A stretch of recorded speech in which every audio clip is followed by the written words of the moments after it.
안녕하세요. 책 읽는 스튜디오 엄나잇입니다. 오늘도 저랑 같이 책 읽어요. 오늘 저랑 함께 읽을 책은 삶이 내게 말을 걸어올 때 파커 제이 파머가 지은 책입니다.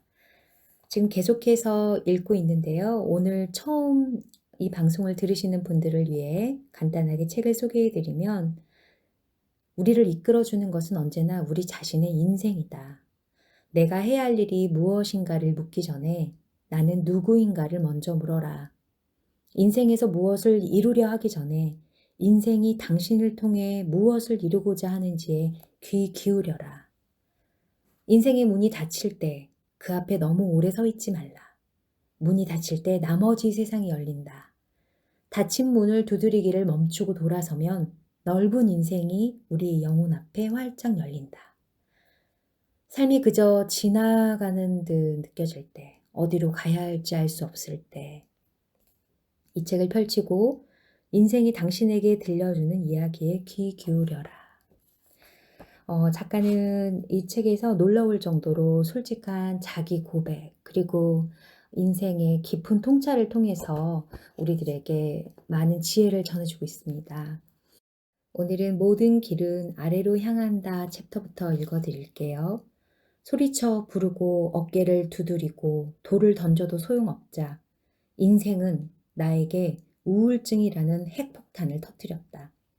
그것은 나를 죽이려는 의도가 아니라 나를 돌려 세워 당신이 원하는 게 무엇입니까? 라고 묻기 위한 최후의 노력이었다. 상처 입은 치료자, 내 인생 여정의 중반에 접어들어 다시 한번 길이 닫혔다. 이번 것은 너무도 지독해서 꼭 죽을 것만 같았다. 작가는 우울증에 걸립니다. 우울증은 여러 가지 형태로 나타난다. 어떤 경우는 유전이거나 생리적이어서 약물 치료가 필요한 때도 있다. 어떤 경우는 때문에 생긴 것으로 정신작용을 통해 자기 인식이나 선택 변화를 일으켜야 할 때도 있다. 또 어떤 경우는 둘 다 필요하다. 내 우울증은 잠깐 동안 약물 치료가 필요하기는 했지만 주로 상황 때문이었다. 최대한 솔직하게 말하겠다. 하지만 나에게 옳은 것이 반드시 다른 사람에게도 옳은 것은 아니다. 나는 처방전을 쓰는 게 아니다. 그저 내 얘기를 하는 것이다. 내 얘기가 당신 또는 당신이 염려하는 사람의 이야기를 이해하는 데 도움이 되고 그들의 고통을 소명에 대한 안내로 바꾸어 놓는데 도움이 되었으면 좋겠다. 아래로 아래로. 내게 전문가의 도움이 필요하다는 것을 인정하기란 쉽지 않았다. 치료를 받는 것은 허약하다는 표시처럼 느껴졌다. 그것도 아주 심각한 허약함을 드러내는 것이라는 생각에 사로잡혀 있었다. 하지만 일단 그 장벽을 넘어서자 또 다른 장벽에 부딪혔다. 전문가란 문제를 치유하는 기술과 힘을 가진 사람이란 뜻인데 그런 사람을 찾기가 쉽지 않았다. 우리 존재의 궁극적인 실체, 본성에 대한 믿음을 갖고 있으면서도 자비로운 마음을 가진 그런 사람 말이다. 우리가 이렇게 책 읽기를 하는 이유는 결국 우리가 이런 사람이 되기 위해서가 아닌가 싶은 생각이 들어요.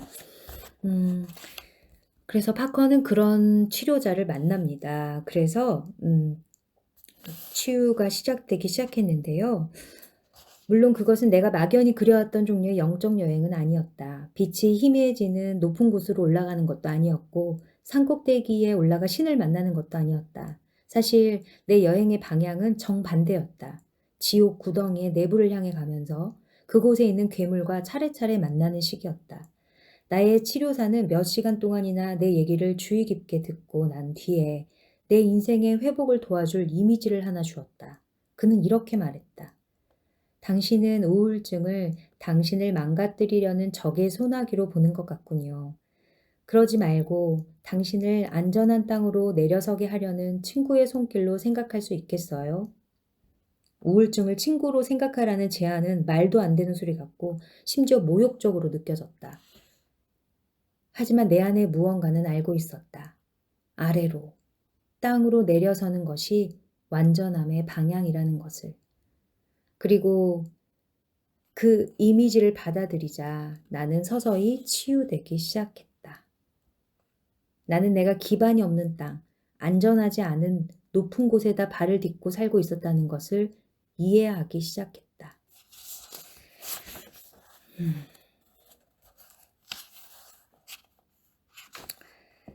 우울증이라는 핵폭탄은 나를 파멸시키려는 의도가 아니라 나를 돌려세워 당신이 원하는 게 뭡니까?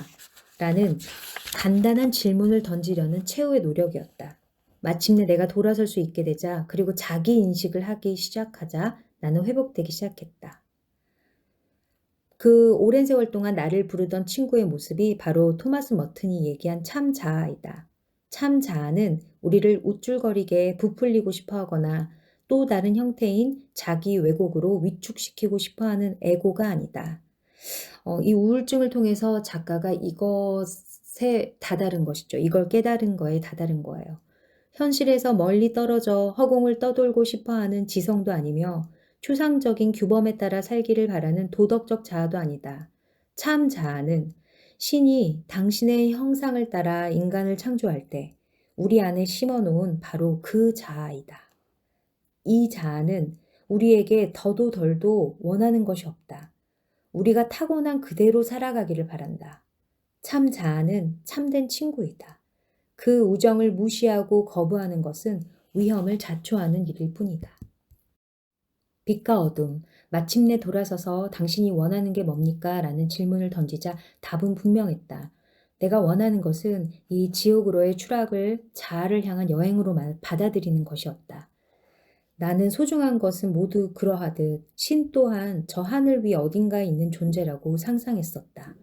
나는 신학대학에서 신을 존재의 토양이라고 한 틸리치의 표현을 처음 들었다. 그 말은 나의 호기심을 자극했지만 그 말의 참 의미를 이해하지는 못했던 것이다. 신에게 이르는 길이 위로 올라가는 게 아니라 아래로 내려가는 것임을 이해하기 전까지 나는 땅 아래, 지하에 머물러 있어야만 했다. 몇 년 전 누군가 내게 겸손이야말로 영적 생활의 핵심이라는 말을 한 적이 있다. 나도 맞는 말이라고 생각했고 나 자신이 겸손해졌다고 생각했기에 스스로 자랑스럽기까지 했다. 하지만 그는 겸손에 이르는 길에 대해선 얘기해주지 않았다.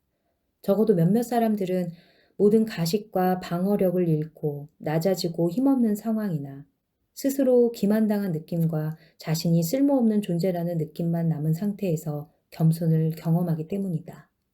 겸손은 우리의 삶을 완전히 낮아진 부식토 위에서 땅 위로 다시 자라나게 한다. 영적 여행은 역설로 가득하다. 겸손은 우리를 낮은 곳으로 이끈다. 그곳은 서 있어도 안전하고 넘어져도 괜찮은 땅이다. 결국 겸손은 그 안에서 더 확고하고 충만한 자아를 느낄 수 있게 해준다. 우울증에서 빠져나온 기분이 어떠냐고 묻는 사람들에게 내 대답은 하나뿐이다. 처음으로 내 모습 그대로 세상을 바라보며 편안한 느낌을 누리고 있습니다. 이제 나는 나 자신이 약함과 강함, 약점과 재능, 어둠과 빛을 동시에 가진 사람이라는 걸 안다. 이제 나는 완전해진다는 것이 그중 어느 하나도 거절하지 않고 포용하는 것임을 안다. 내가 나의 진실에 주의를 기울이기 시작했을 때 진실 이상의 것들이 나의 일과 관계에서 유용한 것으로 다가왔다. 이제 나는 사람이 자기의 참 자아를 위하여 할 수 있는 일이 결국은 다른 사람을 위한 봉사가 된다는 것을 깨달았다. 또 어떤 사람들은 그 사람의 전체를 받아들인다는 의미는 죄를 지어도 된다고 허락하는 허황된 얘기에 불과하다고 말하기도 한다. 그러나 역시 내 경험으론 그 반대다. 약점과 치부, 어둠을 나의 일부로 받아들이면 그런 것 때문에 내가 흔들리는 일이 줄어든다. 왜냐하면 그것들이 원하는 것은 내 자아의 일부로 알아달라는 것뿐이니까 말이다. 동시에 전체를 받아들이는 인생은 살아가기 더 힘들 수도 있다. 왜냐하면 일단 그것을 받아들이고 나면 인생 전체를 살아야 하기 때문이다. 내가 우울증이라는 어두운 숲속에서 발견했던 것 중에 가장 고통스러웠던 것은 내 일부가 계속 우울한 상태로 남아있고 싶어 한다는 점이었다. 이 죽음과 같은 삶만을 계속 고집한다면 인생을 살아내기가 한결 쉬울지도 모른다. 하지만 나 자신은 물론 다른 사람에게 봉사하는 것은 꿈도 꿀 수 없다. 마침내 나는 인생을 받아들일 수 있었다. 어떻게 그럴 수 있었는지는 여전히 내게도 미스테리지만 여하간 그 선택을 할 수 있었던 것에 무한히 감사한다. 자신의 힘이 아닌 어떤 더 큰 존재의 은혜를 입었다고 작가는 이야기하고 있습니다. 이렇게 회복이 된 후에 다시 세상으로 돌아와서 이야기합니다. 리더십은 모든 사람의 소명이다. 그것을 거부하는 것은 도피이다. 당신 역시 이 땅에 살면서 자기 할 일을 다 하고 있다면 어떤 종류의 리더십을 발휘하는 것이다. 우울증의 늪에서 빠져나와 나는 이제 현실에서 리더십이라는 우리의 공동의 소명에 관심을 돌린다. 이것은 전환을 넘어서 도약에 가까워 보이지만 위대한 지혜의 전통은 이런 이행에 조금도 놀라지 않는다. 지혜의 전통들은 우리에게 이야기한다. 내적 여행을 계속하라. 에고를 지나쳐 참 자아에 이르라. 그러면 자아도취에 빠져 헤매는 것으로 끝나는 게 아니라 인간에게 따르는 책임감을 좀 더 늠름하게 간직한 채 세상으로 돌아오게 된다. 우리는 리더십이라는 개념에 종종 거부감을 나타낸다. 자신을 리더로 생각하는 것은 주제넘어 보이기도 하고 심지어 지나친 자기 확대로 비춰질 수도 있다. 하지만 우리가 공동체를 위해 만들어진 존재가 맞다면 리더십은 모든 사람의 소명이다. 그리고 그것을 거부하는 것은 도피일 수도 있다. 우리가 공동체라는 이름에 밀접하게 짜인 생태계에 살고 있다면 모든 사람들이 인도를 받아야 하고 또 모든 사람이 인도해야 한다. 심지어 한때 오만한 태도로 학교를 떠났으며 대표자가 될 자질이라고는 없는 나 같은 사람도 좋든 싫든 그것을 이해하게 되었고 내가 있는 자리에서 사람들을 인도하고 있다. 단지 내가 지금 이 땅에서 내 일을 하고 있다는 이유만으로 당신 역시 이 땅에 살면서 자기 할 일을 하고 있다면 어떤 종류의 리더십을 발휘하는 것이다. 이어서 저자는 존경할 만한 리더들을 이야기하고 있습니다. 그 중에 한 명, 바클라프 하벨 이야기를 하고 있는데요. 그는 체코의 반체제 극작가이자 인권운동가였으며 한때 수감 생활을 하기도 했다. 지금은 체코 공화국 대통령인 그가 들려주는 말은 우리에게 리더십의 진정한 의미를 일깨워준다. 1990년 체코슬로비아 공산 정권이 무너진 지 두세 달이 지난 후 하벨은 미국에 초청되어 미 의회의 양원 합동회의에서 다음과 같이 연설했다. 전체주의 체제의 공산주의가 우리의 두 개의 국가인 체코와 슬로바키아에 남겨준 것은 무수한 죽음의 유산과 끝도 없는 인간적 고통, 심각한 경제 침체, 그리고 무엇보다도 엄청난 인간적 굴욕감입니다. 공산주의는 우리에게 엄청난 공포를 안겨주었습니다. 그걸 모르는 여러분들은 행운이지요. 나는 이 미국 땅에 사는 사람 중에도 그런 공포를 아는 사람이 있다고 고백해야 할 것 같다. 하벨은 이어서 이렇게 이야기했다. 공산주의가 남겨준 좋은 점도 있습니다. 이런 고통스러운 경험을 모르는 사람들보다 조금은 더 많은 걸 볼 수 있는 특별한 능력이 있다는 거지요. 커다란 돌에 깔려 평범한 삶을 살 수는 없는 사람은 이런 난관을 겪지 않은 사람보다 희망에 대해 더 오랜 시간 생각하게 됩니다. 우리는 여러분들에게 많은 것을 배워야 합니다. 가난에서 벗어나 번영으로 이끌어줄 교육 방법, 대표자 선출 방법, 경제사회를 조직하는 법 등을 배워야 하지요. 하지만 우리도 여러분에게 줄 수 있는 게 있습니다. 우리의 경험과 거기서 나온 지식이죠. 내가 얘기하는 그 특별한 경험은 내게 한 가지 확신을 주었습니다. 의식이 존재에 우선한다는 것입니다. 마르크스주의자들의 주장은 옳지 않습니다. 이 인간 세상의 구원은 바로 인간의 마음속에, 인간의 반성하는 능력에, 인간의 겸손과 인간의 책임감에 달려 있습니다. 인간 의식의 전면적인 개혁 없이 진보란 있을 수 없습니다. 하벨이 얘기하는 진정한 리더십의 힘은 외부에 있는 게 아니라 인간의 마음 속에서 찾을 수 있다는 것이다. 가정에서부터 국가에 이르기까지 어떤 환경에서나 진정한 리더는 자기 자신과 다른 사람들의 마음을 자유롭게 해방시키는 데에 목표를 둔다. 그러면 그 마음의 힘이 세상을 해방시킬 수 있다. 의식이 존재에 우선한다. 인간 세상의 구원은 바로 인간의 마음 속에 있다. 나로서는 지금 우리가 처한 시대적 현실 속에서 이보다 더 강력하게 내적 생활의 중요성을 단언하는 말을 상상할 수 없다. 하벨의 주장은 인간 역사를 움직이게 하는 근본 요소는 물질적 현실이 아니라 의식이며 인식, 생각과 정신이라는 것이다. 이것은 결코 허황된 소리가 아니다. 우리 내면에는 의식의 아르키메데스의 지점이 있다. 내적인 어떤 부분을 누르면 우리를 짓누르던 거대한 돌덩이를 들어 올릴 수 있는 지렛대가 생겨난다. 그리고 변화를 일으킬 수 있게 된다. 네, 오늘은 여기까지 읽어요.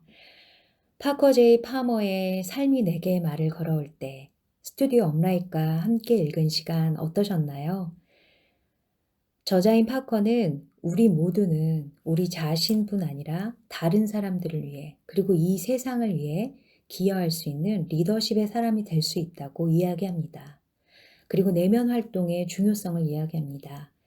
일기 쓰기나 책 읽기, 명상과 기도 같은 방법들이 있다고 이야기합니다. 스튜디오 업나잇은 책 읽기를 통해 변화하고 성장하기를 꿈꿉니다. 여러분 오늘도 함께 책 읽어주셔서 감사합니다. 유익하셨다면 좋아요와 공유 그리고 구독 부탁드려요. 아주 큰 힘이 됩니다. 그리고 다음 시간에 읽어도 또 읽고 싶은 좋은 책 같이 읽어요. 함께 해주셔서 감사합니다. 스튜디오 업나잇이었습니다.